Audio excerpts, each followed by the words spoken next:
Então seja bem-vindo em sua casa, Carlos. Obrigado.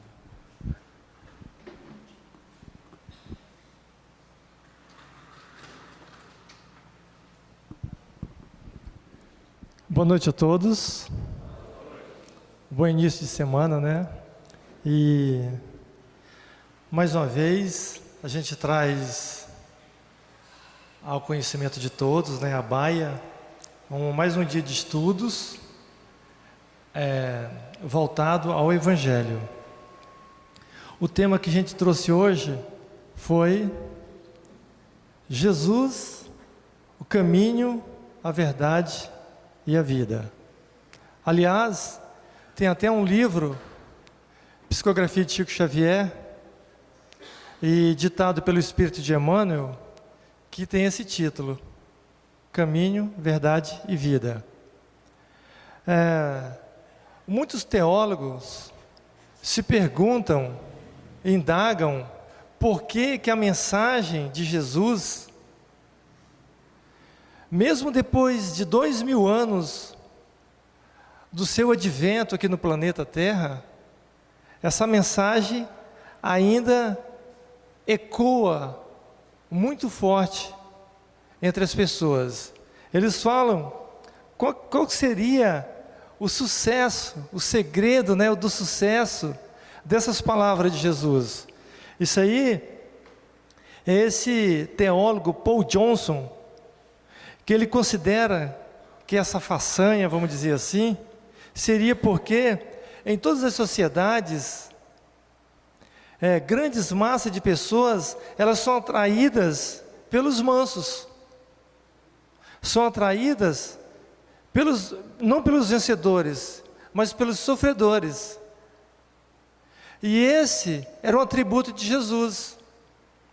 Apesar desse teólogo dizer que, como se Jesus não fosse um vencedor, que na verdade o é e era um vencedor, mas o que ele quis dizer é que ele vivia no meio dos farrapados, das pessoas, dos doentes, dos mais necessitados.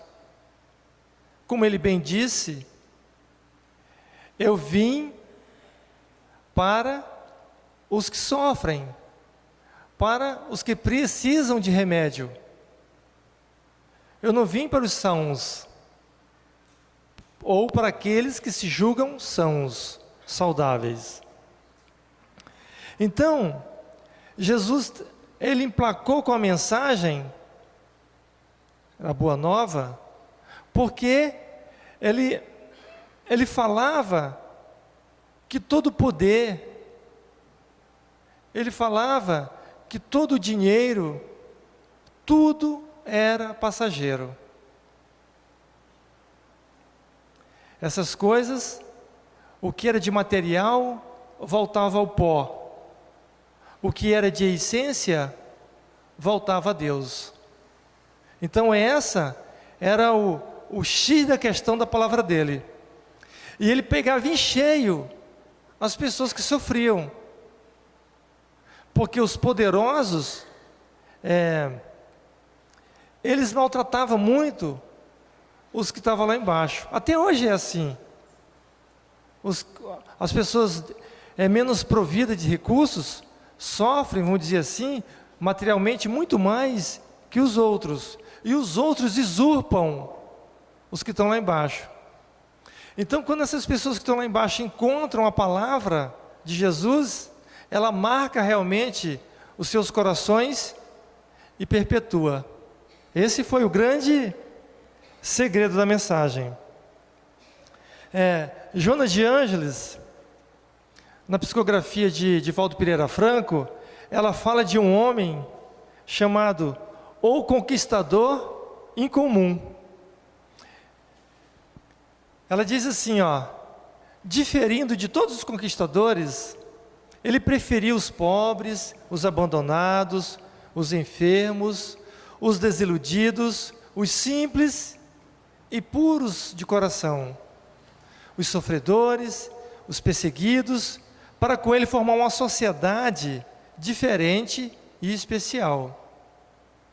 Diz ainda, na qual o amor seria o seu fundamento essencial. Então Jesus, ele tocava nessa nova sociedade através do amor. Quando ele dizia: se alguém te bater numa face, oferece também a outra. Quando ele dizia: deveis perdoar 70 vezes 7.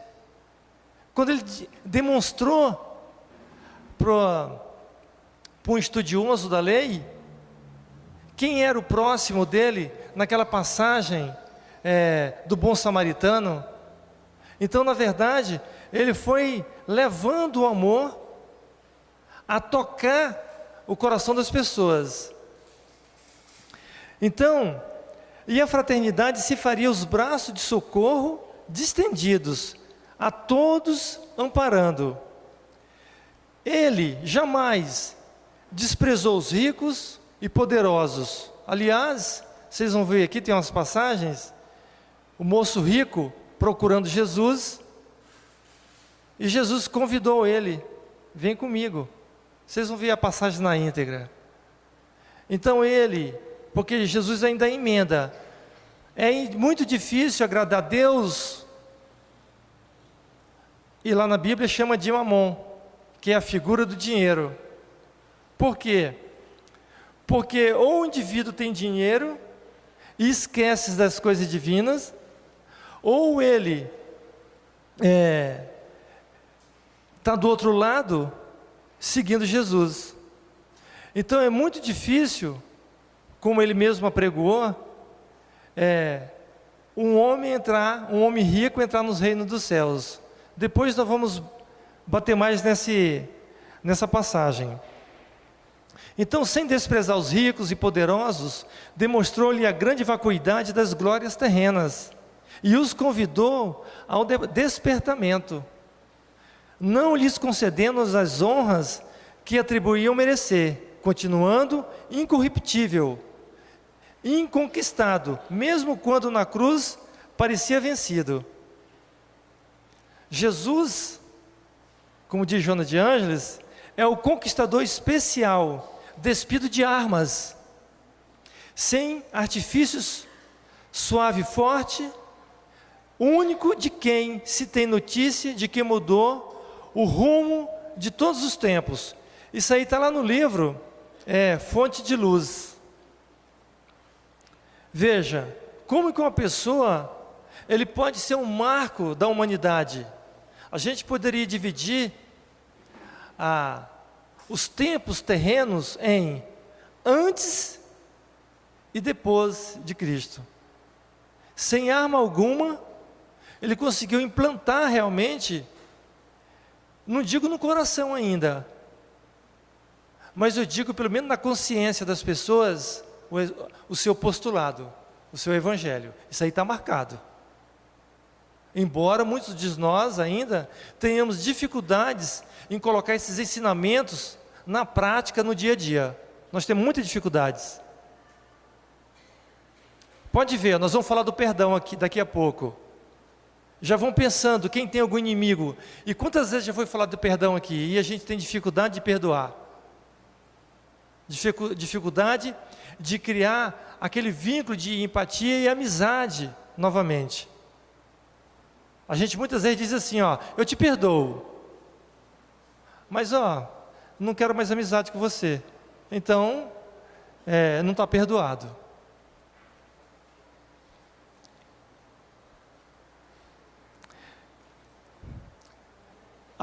Amélia Rodrigues, no livro Os Dias Venturosos, ela fala assim, hoje, tanto quanto ontem, todos necessitamos de Jesus descrucificado.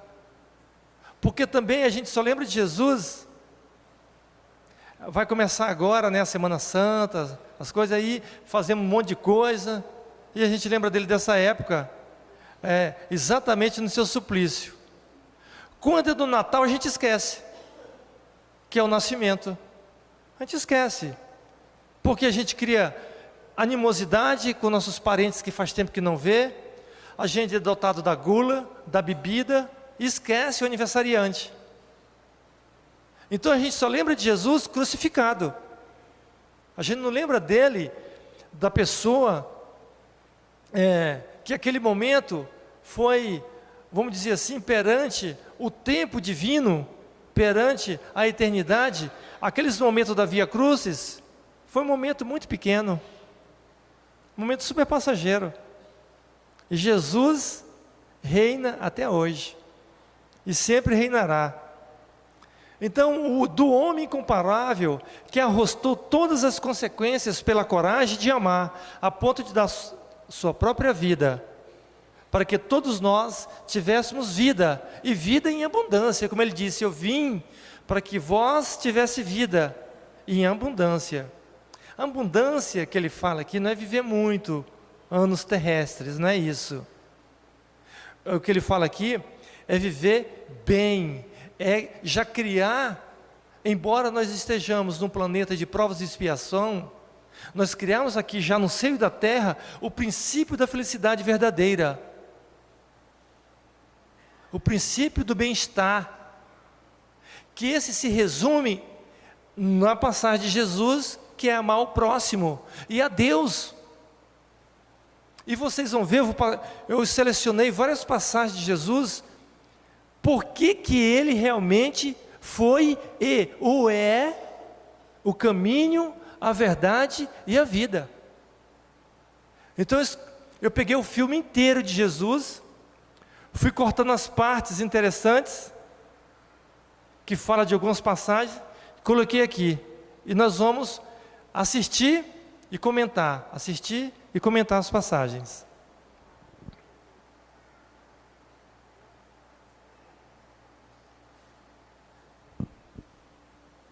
Eis a primeira.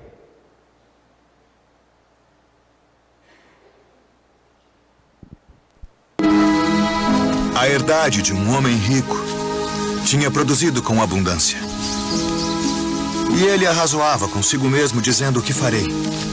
Não tenho onde recolher os meus frutos. E disse: farei isto.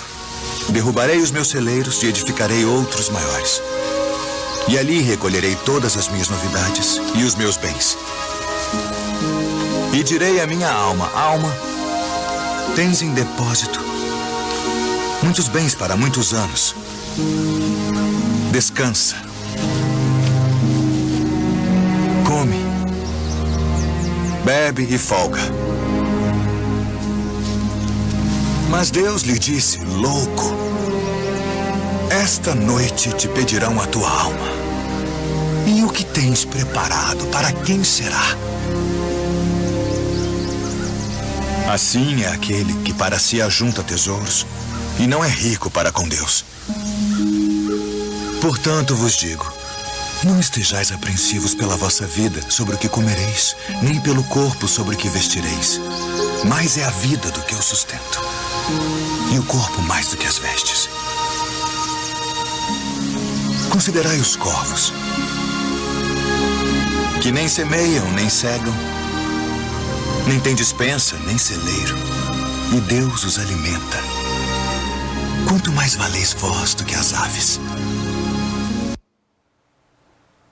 Então vocês vejam, ele está falando das pessoas que buscam a posse, buscam o dinheiro, como aquele senhor que juntou frutos demais,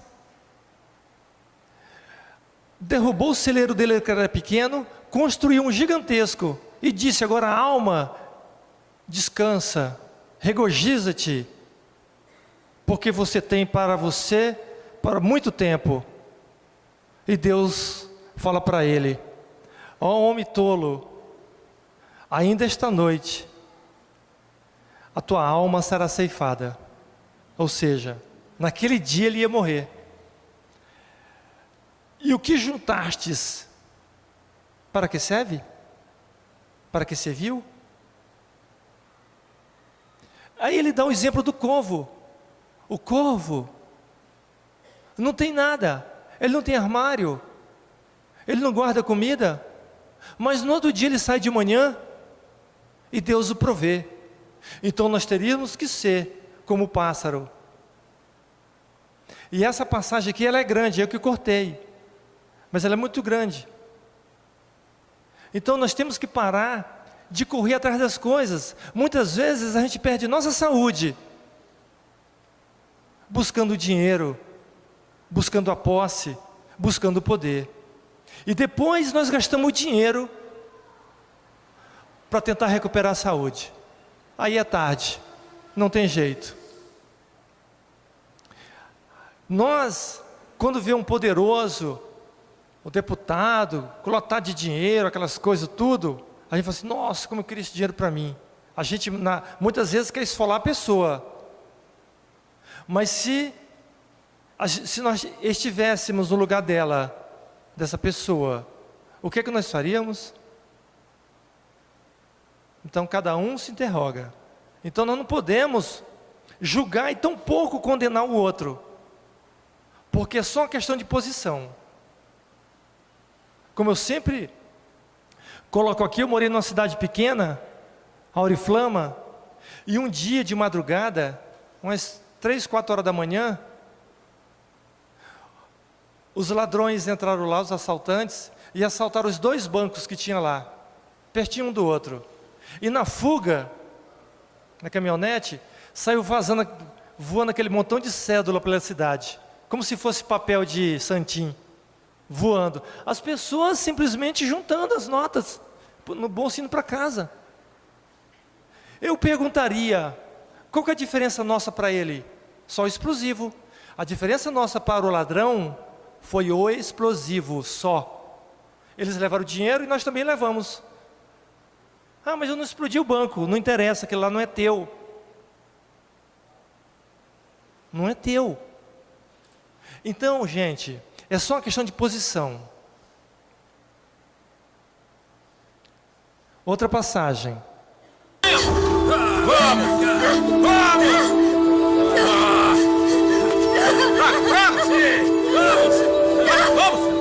Levante! Pega ela lá! Até ali! Pega pra cá! Desce! Wagner aqui! Vamos! Venha! Vamos!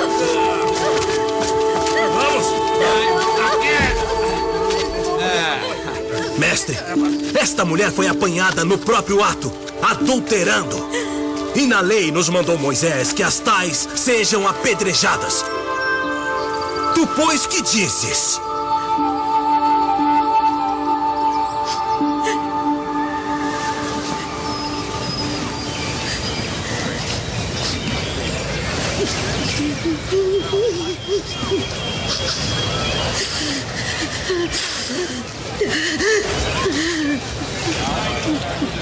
Tu, pois, que dizes?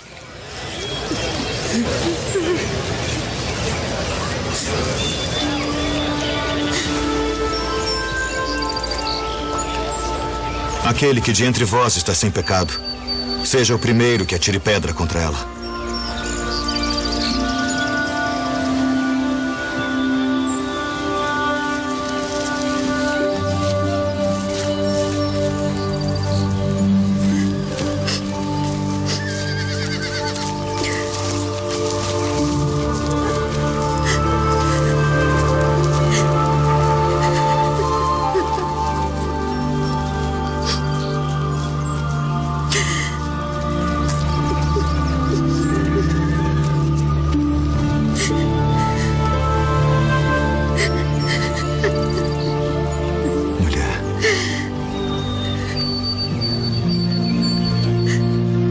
Onde estão aqueles teus acusadores? Ninguém te condenou?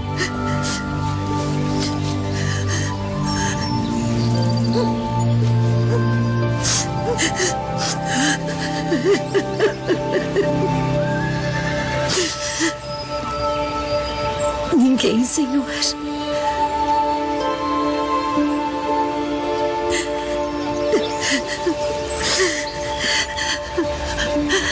Nem eu também te condeno.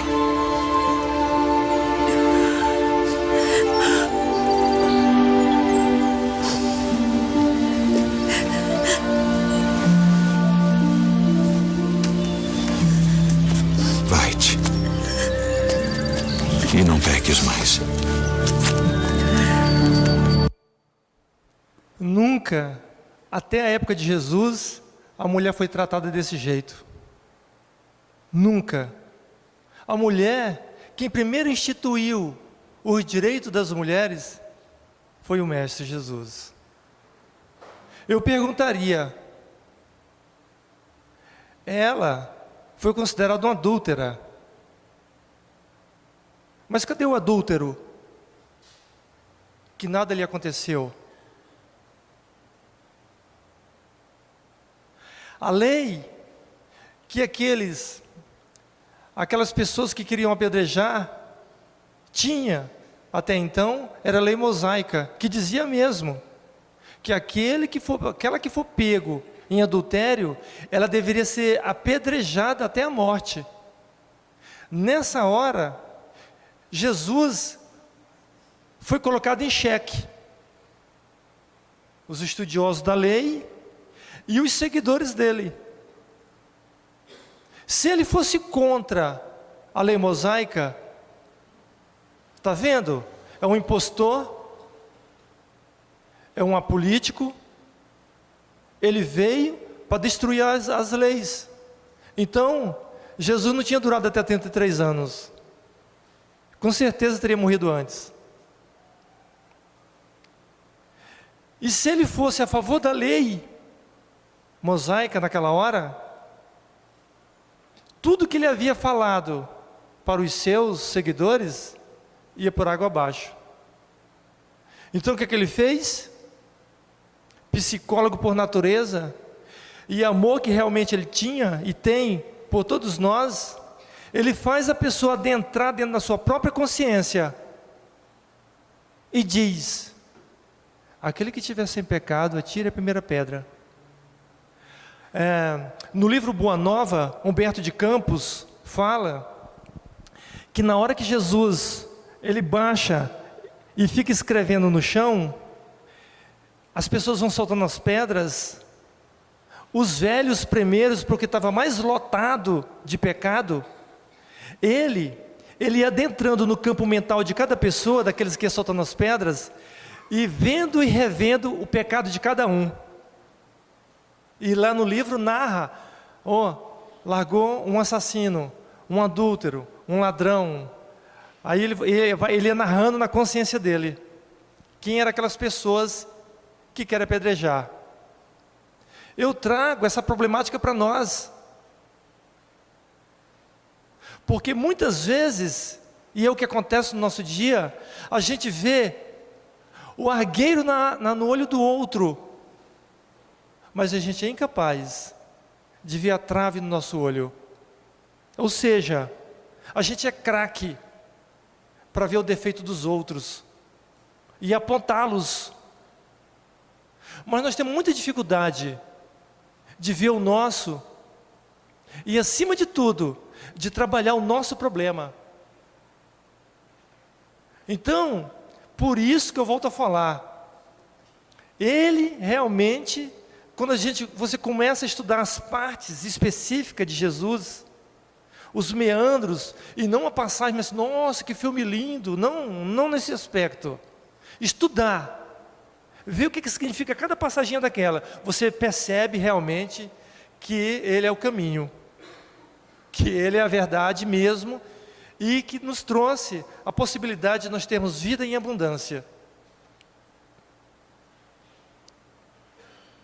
Mais uma. Senhor,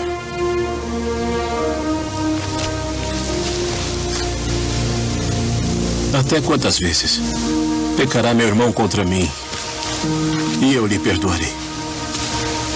Até 7? Não te digo que até 7. Mas até 70 vezes 7.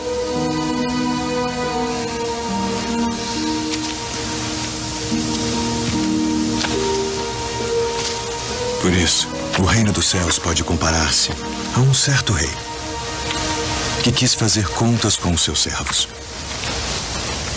E começando a fazer contas, foi-lhe apresentado um que lhe devia 10.000 talentos.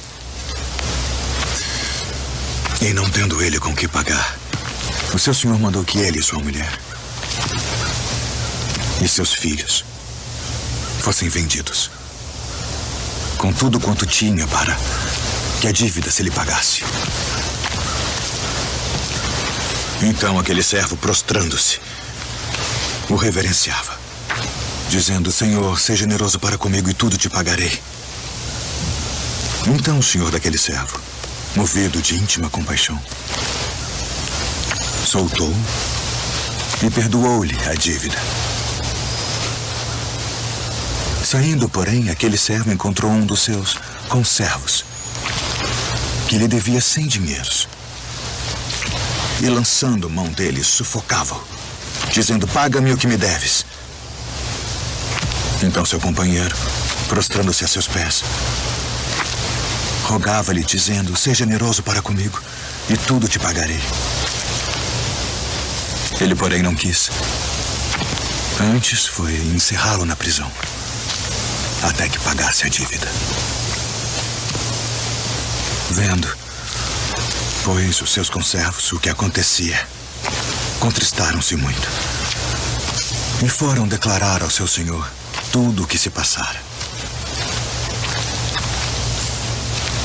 Então, o seu senhor, chamando-o à sua presença, disse-lhe: servo malvado, perdoei-te toda aquela dívida porque me suplicaste. Não devias tu igualmente ter compaixão do teu companheiro, como eu também tive misericórdia de ti? Indignado, seu senhor o entregou aos atormentadores, até que pagasse tudo o que devia.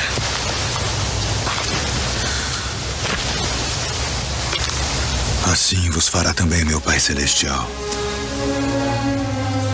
se do coração não perdoardes cada um a seu irmão as suas ofensas.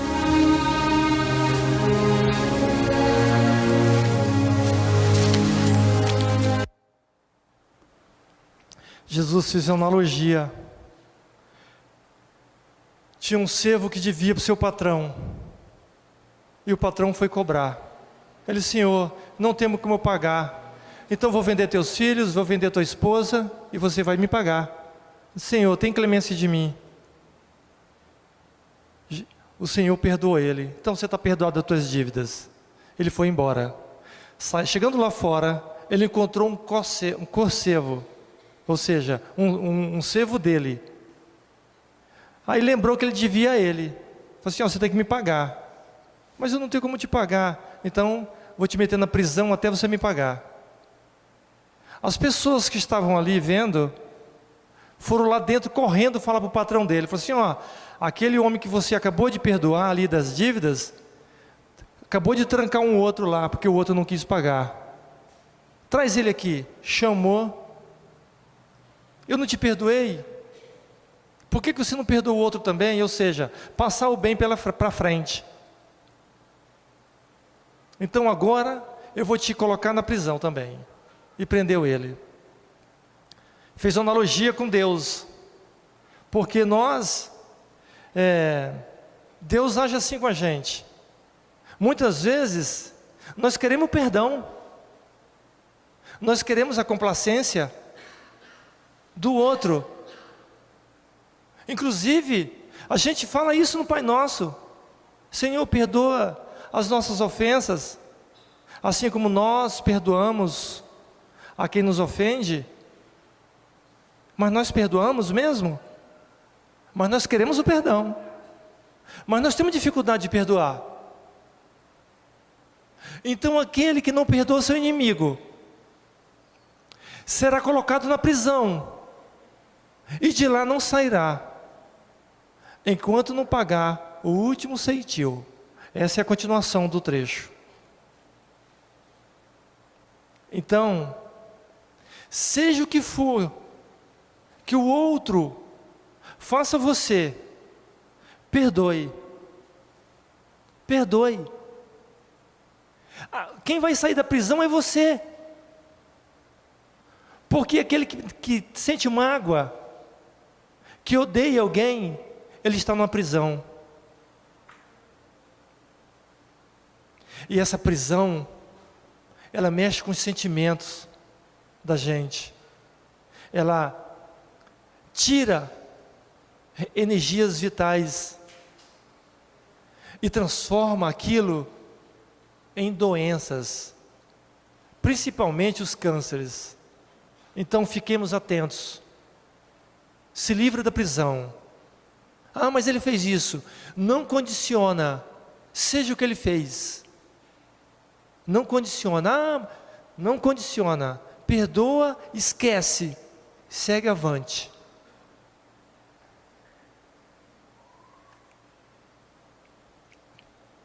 Guardai-vos de fazer a vossa esmola diante dos homens, para serdes vistos por eles. Aliás, não tereis galardão junto de vosso Pai que está nos céus. Quando, pois, deres esmola, não faças tocar trombeta diante de ti, como fazem os hipócritas nas sinagogas e nas ruas, para serem glorificados pelos homens. Em verdade vos digo que já receberam seu galardão. E quando orares, não sejas como os hipócritas, pois se comprazem em orar em pé nas sinagogas e às esquinas das ruas, para serem vistos pelos homens. Em verdade vos digo que já receberam o seu galardão. Mas tu, quando orares, entra no teu aposento e, fechando a tua porta, ora a teu Pai que está em secreto. E teu Pai que vê em secreto te recompensará publicamente. E orando, não useis de vãs repetições como os gentios, que pensam que por muito falarem serão ouvidos. Não vos assemelheis, pois, a eles, porque vosso Pai sabe que vos é necessário antes de vós lhe pedirdes.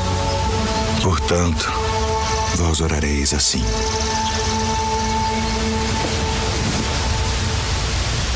Pai nosso, que estás nos céus, santificado seja o teu nome. Venha o teu reino. Seja feita a tua vontade, assim na terra como no céu. O pão nosso de cada dia nos dá hoje. E perdoa-nos as nossas dívidas, assim como nós perdoamos aos nossos devedores. E não nos induza à tentação, mas livra-nos do mal. Porque teu é o reino, e o poder, e a glória para sempre. Amém.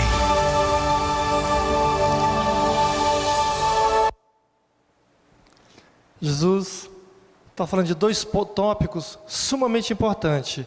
O primeiro é beneficência. Às vezes, nós damos uma cesta básica e batemos fotos, subimos no muro. Oh, eu dei cesta básica, eu dei isso, eu dei aquilo, eu dei um terreno, eu fiz aquilo. Como disse Jesus, você, aqui na terra, já recebeu o teu galardão. Ou seja, galardão significa recompensa. Quem faz isso, já recebeu a sua recompensa. Então, temos que fazer isso em silêncio, quietinho. Ninguém precisa ver o que você está fazendo. Só Deus. Mais ninguém. E ele está falando da oração também.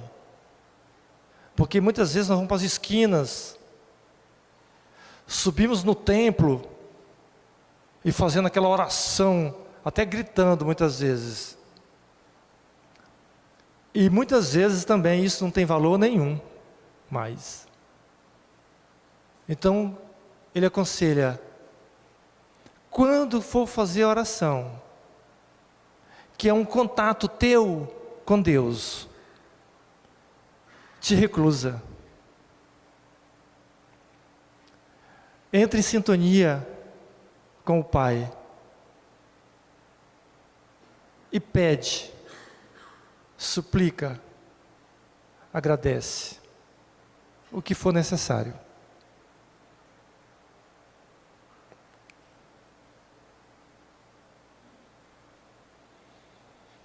Mestre, sabemos que és homem de verdade, e de ninguém se te dá, porque não olhas a aparência dos homens. Antes, com verdade, ensinas o caminho de Deus. É lícito dar tributo a César ou não? Daremos ou não daremos? Por que me tentais, hipócritas? Mostrai-me a moeda do tributo. De quem é esta imagem e inscrição? De César. Dai, pois, a César o que é de César, e a Deus o que é de Deus.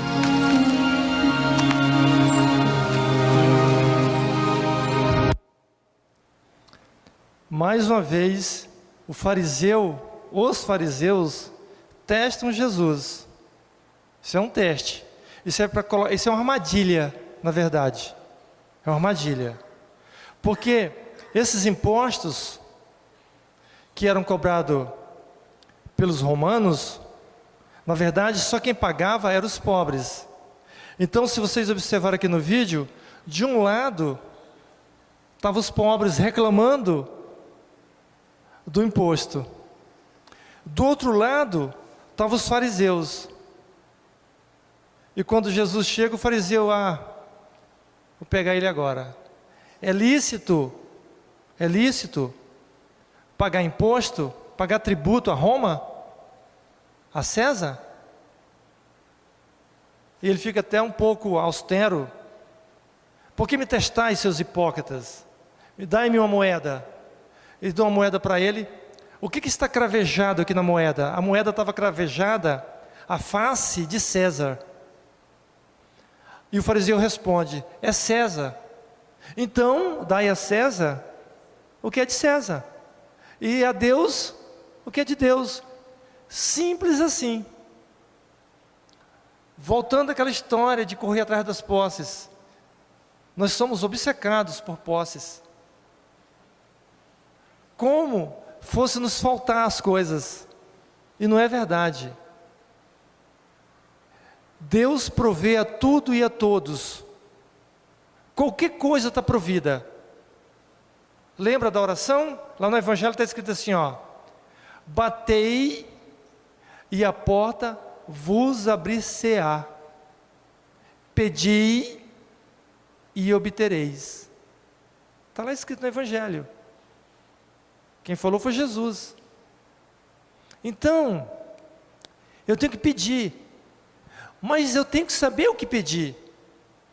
Porque muitas vezes a gente pede para ganhar na loteria, pede para conseguir pagar a casa, pede para conseguir trocar o carro todo ano, pede coisas alhures, coisas que não levam a nada. É isso que a gente pede. Então, vamos dar a César o que é dele e vamos ficar com o melhor, com a boa parte. Essa boa parte é uma passagem que tem de Jesus e Marta. Marta e Maria eram irmãs. E Jesus foi pernoitar na casa das duas, junto com os apóstolos, a convite deles. Chegando lá, Jesus sentou no chão e começou a falar da boa nova. E Marta mexendo lá nas coisas, na cozinha. Aí uma hora ela chega para Jesus e fala assim: mestre, pede para Maria ir me ajudar nas coisas.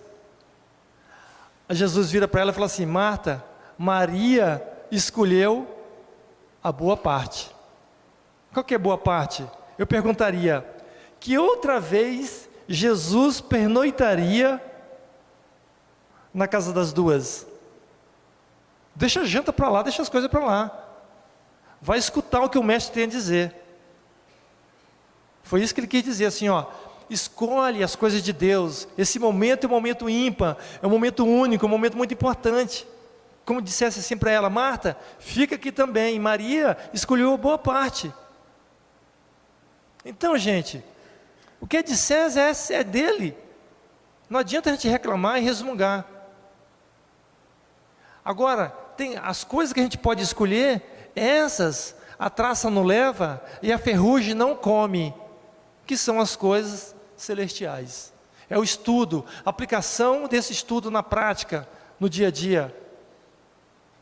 É ter alegria no viver, mas não ter alegria no viver em prol das coisas que você pode adquirir. Não, alegria é viver na capacidade de nós podermos auxiliar, sermos beneficentes, sermos misericordiosos, termos a caridade no coração, agasalhar as pessoas com carinho, ter empatia. Isso que é escolher as coisas de Deus. E a de César é as coisas que passam. Tanto passou, a palavra de Jesus ecoa até hoje em nossos corações. Alguém viu alguma moeda aí com a face de César?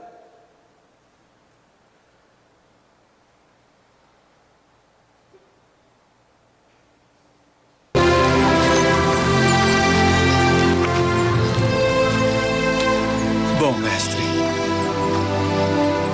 que bem farei para conseguir a vida eterna? Por que me chamas bom? Não há bom senão um só, que é Deus. Se queres, porém, entrar na vida, guarda os mandamentos. Quais? Não matarás. Não cometerás adultério. Não furtarás. Não dirás falso testemunho. Honra teu pai e tua mãe. E amarás o teu próximo como a ti mesmo. Tudo isso tenho guardado desde a minha mocidade. Que me falta ainda? Uma coisa te falta. Se queres ser perfeita, vai, vende tudo o que tens e dá-o aos pobres, e terás um tesouro no céu. E vem e segue-me.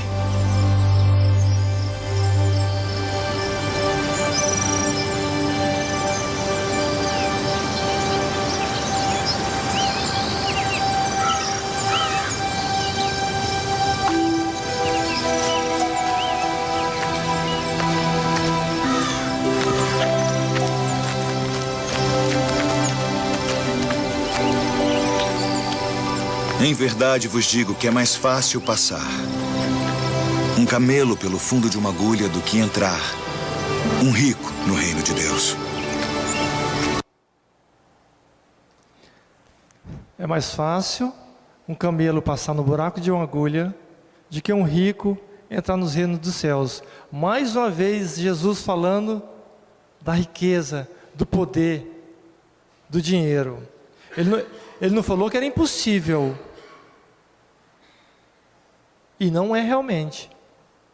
Porque existe um monte de milionários por aí que fazem benevolências, que fazem o bem. Em vários lugares do país, do planeta. Na década de 80 e 70, tinha um piloto de automobilismo chamado Niki Lauda.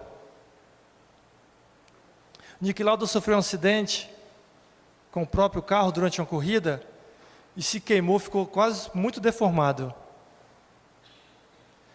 Com o dinheiro que ele tinha e tem, ele abriu em vários lugares do planeta, em vários países, hospitais dedicados a queimados. Aqui no Brasil, é lá em Porto Alegre. É um hospital especializado em queimados. É muito dinheiro, tem frota de avião comercial e faz o bem. Agora tem gente que é incapaz de ver um sofredor na sua frente. É incapaz de repartir, nem que seja doando migalhas para o outro. Mas não é só isso. Tem muitos de nós que somos pobres, vamos dizer assim, não temos o dinheiro que o Niki Lauda tem e tantos outros. Mas a gente chega num semáforo, a gente fecha o vidro para não atender ninguém lá fora. A gente vai dar uma mísera moeda, a gente naquele paco de moeda a gente escolhe a menorzinha, a de menor valor para dar. Então,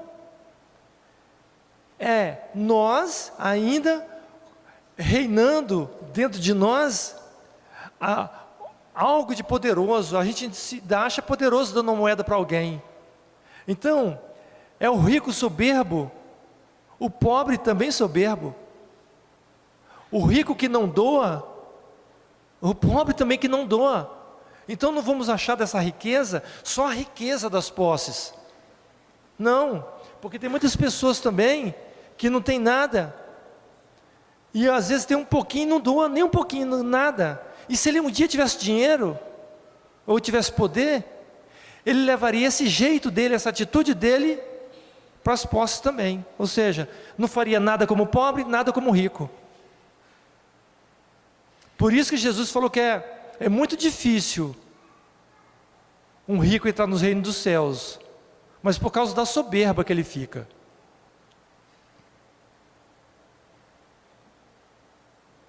E quando o Filho do Homem vier em sua glória, e todos os santos anjos com ele, então se assentará no trono da sua glória. E todas as nações serão reunidas diante dele. E apartará uns dos outros, como o pastor aparta dos bodes as ovelhas. E porá as ovelhas à sua direita, mas os bodes à esquerda. Então dirá o rei aos que estiverem à sua direita: vinde, benditos de meu Pai. Possuí por herança o reino que vos está preparado desde a fundação do mundo. Porque tive fome e destes-me de comer. Tive sede e destes-me de beber. Era estrangeiro e hospedastes-me.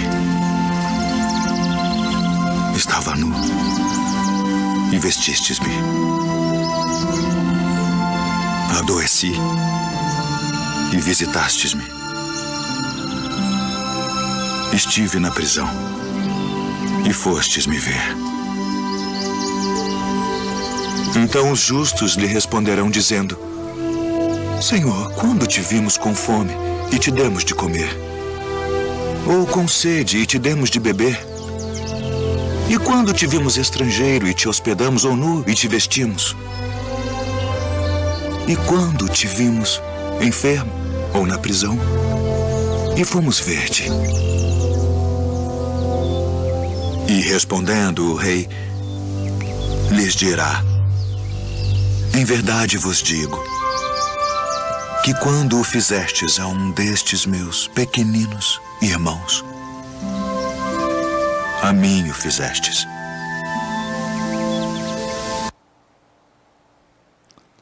Jesus está falando, na verdade, aí, já da transição planetária. Ou seja, quem não tiver caridade e misericórdia dentro de si, para com seu irmão, não vai herdar o planeta. Ou seja, será separado o joio do trigo, a ovelha dos bodes. Uns vão para o lado direito e outro para o lado esquerdo. É isso que acontece, que vai acontecer com essa transição planetária. Quem não quer mudar sentimento, quem não quer mudar condutas, quem não quer ser melhor dia a dia, quem não se esforça para isso. Então, a caridade, no seu aspecto mais límpido, e a misericórdia que devamos doar ao outro, é aquela mesma que nós queremos para nós. O que eu quero do outro? Por isso que tem aquela passagem: faça o outro o que gostaria que o outro te fizesse. Então, sempre que a gente for fazer algo com alguém, pensa: será que eu gostaria que alguém fizesse isso comigo? Com certeza, muitas vezes nós vamos mudar a nossa atitude perante algumas situações. Então temos que ficar atento para que nós não possamos ir para o lado esquerdo. A gente tem que estudar, se esforçar para mudar sentimento, mudar conduta, mudar as ações, e irmos para o lado direito. E cairmos dentro do que pautou Jesus. Bem-aventurados os mansos, porque herdarão a terra. Esses mansos são esses caridosos, são os misericordiosos, são os benevolentes. É esses que vão herdar. Eu, porém, vos digo, amai a vossos inimigos. Bendizei os que vos maldizem. Fazei bem aos que vos odeiam. E orai pelos que vos maltratam e vos perseguem. Qual é o primeiro de todos os mandamentos?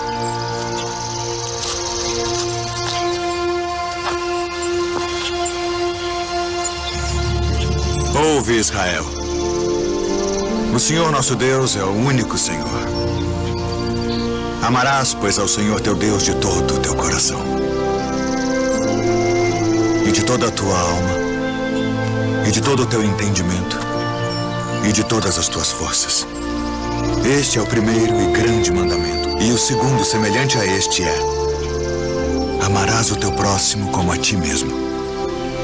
Destes 2 mandamentos dependem toda a lei e os profetas. Mestre, e com verdade disseste que há um só Deus e que não há outro além dele, e que amá-lo de todo o coração e de todo o entendimento e de toda a alma e de todas as forças, e amar o próximo como a si mesmo, é mais do que todos os holocaustos e sacrifícios. Não estás longe do reino de Deus.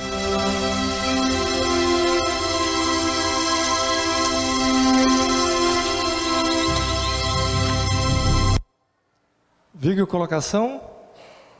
Ele pergunta qual é o maior dos mandamentos. Ele fala assim: amar a Deus sobre todas as coisas e ao próximo como a si mesmo. Ele fala assim: mas amar a Deus sobre todas as coisas e ao próximo como a si mesmo é maior que todos os holocaustos. Ou seja, é muito difícil. Mas o fato dele ter colocado isso, Jesus, porque na verdade Jesus está discutindo com o fariseu novamente. É um fariseu que está ali, estudioso, o homem da lei, o homem da religião na época. Então, é difícil de amar a Deus, que a gente fala que ama Deus. A gente fala que ama, muitas vezes ama o próximo. O próximo, eu sempre costumo falar isso, porque o próximo, a gente traduz o próximo, aquele que está perto de nós. Eu poderia até dizer que esse é o próximo mais próximo. Mas e o próximo que está longe? Que está lá nos Estados Unidos, que está lá no Iraque, que está lá na Iugoslávia? Também são próximos. Porque na verdade, quando Jesus fala do próximo, ele está falando do outro, que é mais amplo. E o outro está em todo lugar. E quando ele diz de amar a Deus, não é adorar a Deus, um ser, como se fosse um ser antropomorfo, sentado numa nuvem, de barba grande, lotado de anjos abanando ele. Não, nós temos que amar as coisas de Deus. Aí eu perguntaria: e onde que estão as coisas de Deus? Ah, bom, então você pode olhar para cima, para trás, para um lado, para outro, para frente, que você vai ver as coisas de Deus. Quando nós poluímos a água, quando nós poluímos a natureza, quando nós não zelamos pelos animais, quando a gente desrespeita o próximo, quando a gente não educa o nosso filho para transformá-lo num homem melhor amanhã. Dentro dessas facetas, nós não amamos a Deus. Então amar a Deus, bem diferente de que adorar e se ajoelhar, é a prática. A gente muitas vezes maldiz o tempo. Nossa, que droga, só porque eu vou sair agora vai chover. Nossa, um calor infernal, hein? Então a gente reclama do frio, do calor, reclama de tudo. E essas coisas, todas essas coisas, advêm de Deus.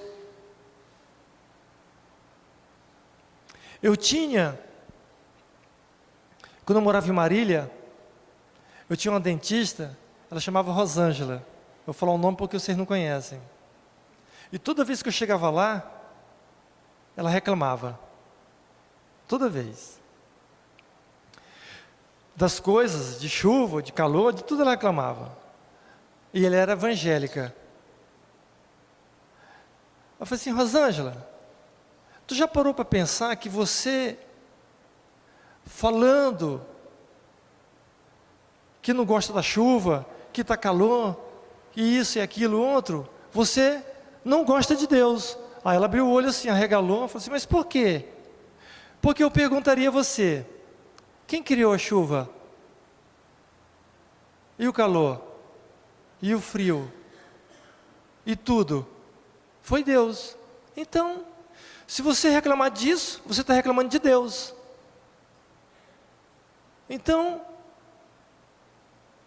com um simples questionamento, quando eu voltei lá no outro dia, e outros dias, ela falou assim, eu nunca mais reclamei, porque aquilo que você falou tem razão. Então, vamos trazer para nós. Eu não tenho dinheiro para comprar uma roupa nova para sair. Me aquiete. Aceite aquela que você tem. Eu só tenho isso para comer. Põe a mão para o céu, que você tem o que comer. Eu não consigo trocar meu carro. Põe a mão para o céu, porque você tem o carro. Eu não consigo ter uma sandália e uma chinela bonita. Põe a mão para o céu, porque você tem pés. Tem gente que nem pés tem. Então, são essas facetas da vida que a gente observando e colocando em prática, se esforçando para colocar em prática, é que vai nos aprimorando e vai nos elevando para Deus e transformando realmente em pessoas felizes, mas felizes na essência da palavra. Não é feliz de sorrir, porque a pessoa hoje sorri e amanhã chora, então ela não é feliz. Porque a felicidade é um estado de alma, é um estado de consciência tranquila, de paz, que eu sei sentir, mas eu não sei falar do que é. A felicidade, para mim, é inenarrável. Inenarrável. Cada um tem que sentir a sua. A felicidade é a somatória de todas essas imagens, de todas essas passagens. Fazer o bem, a caridade, o perdão, amar a Deus, amar o próximo, se esforçar, perdoar, desculpar. Essa somatória de todas essas coisas é que traduz em felicidade, porque ela te liberta, ela deixa você livre para voar. E como não poderia ser diferente, eu sei que vocês já ouviram essa música, eu escolhi a música O Homem, que é cantada por Roberto Carlos. Outros cantores já cantaram também, mas só um detalhe, a gente estudando, por isso a importância de estudar, estudando.